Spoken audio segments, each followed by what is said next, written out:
Oi, gente, eu sou a Ana Júlia e hoje eu vou falar um pouco sobre a teoria do conhecimento de Immanuel Kant. Então, para começar, quem foi Immanuel Kant? Kant, ele veio de uma família protestante, então ele teve forte influência da religião. Ele, inclusive, chegou a apresentar algumas ideias bem polêmicas acerca de temas religiosos. Ele teve uma participação fundamental na corrente iluminista alemã, sendo um marco na filosofia moderna. As suas teorias e críticas abriram portas para novas discussões filosóficas. As principais temáticas de sua filosofia foram a moralidade e a origem do conhecimento, e hoje nós vamos focar na perspectiva dele sobre a origem do conhecimento. Então, o primeiro passo para se entender a filosofia kantiana é ter uma noção bem clara sobre as correntes do racionalismo e do empirismo. O racionalismo afirma que a razão é o único instrumento que viabiliza o acesso ao conhecimento.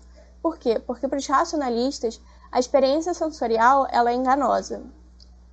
Um dos principais expoentes foi René Descartes. Descartes ele chegou a alegar que qualquer conhecimento que não tenha sido provindo de um pensamento racional é duvidoso. E em oposição, nós temos o empirismo. O empirismo defende que a experiência por si só é a fonte e limite do conhecimento. Então, para os empiristas, é através da experiência sensorial, dos sentidos, olfato, visão, etc., que se é possível gerar conhecimento. Um dos principais expoentes foi John Locke. Segundo John Locke, o ser humano é como uma tábula rasa. Tábula rasa é um instrumento de escrita antigo. E conforme o ser humano vai adquirindo experiência, essa tábula vai sendo preenchida. E aí, em resposta a esse embate, Kant formula a teoria do conhecimento, que consagrou o que ficou conhecido como a Revolução Copernicana no campo da filosofia. Revolução Copernicana porque faz uma analogia à Revolução Copernicana realizada por Nicolau Copérnico. Copérnico ele propôs a teoria heliocêntrica, segundo a qual o Sol localiza-se fixo no centro do sistema e os planetas orbitam ao seu redor. Essa teoria ela substituiu a teoria geocêntrica. Geo vem de Terra, então de acordo com essa teoria, a Terra encontra-se no centro do universo. Então, na filosofia kantiana, o Sol representa o sujeito que conhece e os planetas representam o objeto a ser conhecido. Anteriormente, o grande centro da discussão é como que o ser humano tem acesso ao conhecimento, se é através da experiência sensorial ou se é através da razão, com o pressuposto de que se é possível chegar a uma certeza precisa e confiável sobre o objeto.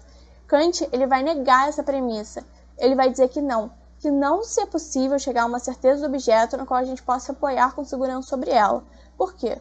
Porque justamente o objeto está ajustado à perspectiva do sujeito, e a perspectiva do sujeito não necessariamente é uma via para a verdade absoluta.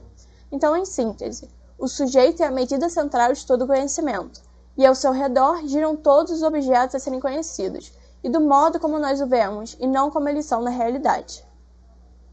E a partir daí, Kant ele cria dois conceitos muito importantes, o de fenômeno e de coisa em si.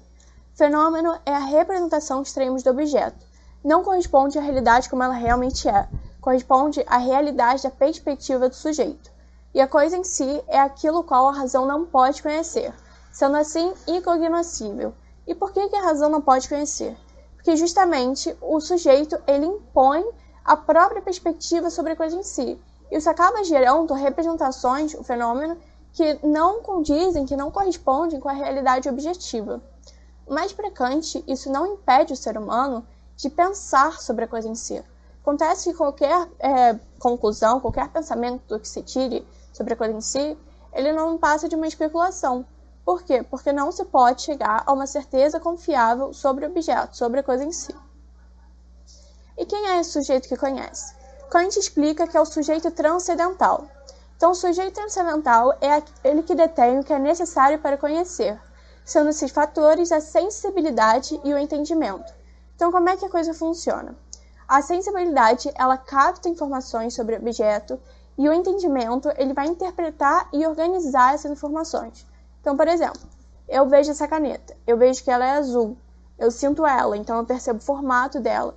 Então, assim, o entendimento ele vai interpretar e organizar essas informações e assim eu vou identificar que isso é uma caneta.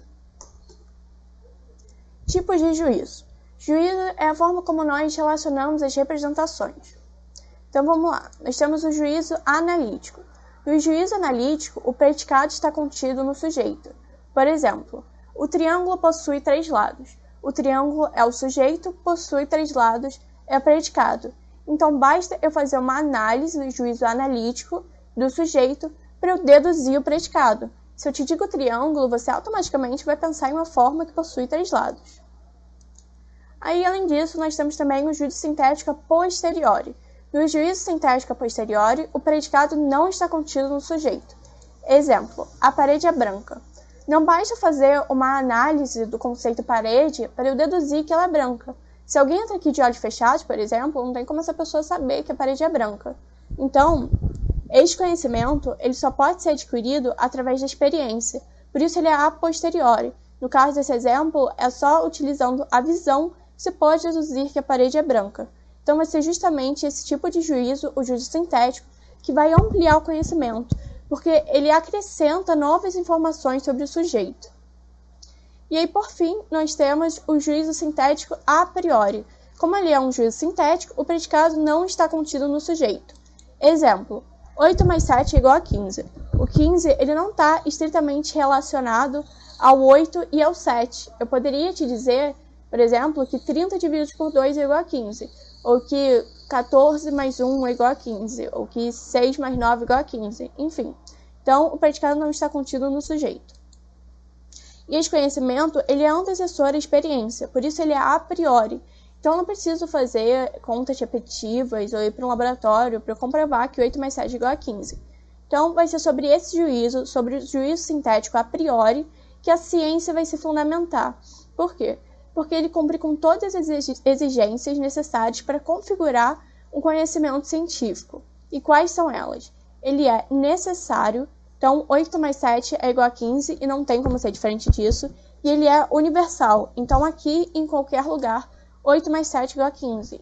Então ele não depende de nenhuma circunstância para ser validado. O juízo sintético a posteriori, por exemplo, ele é contingente, né? Não é toda a parede que é branca.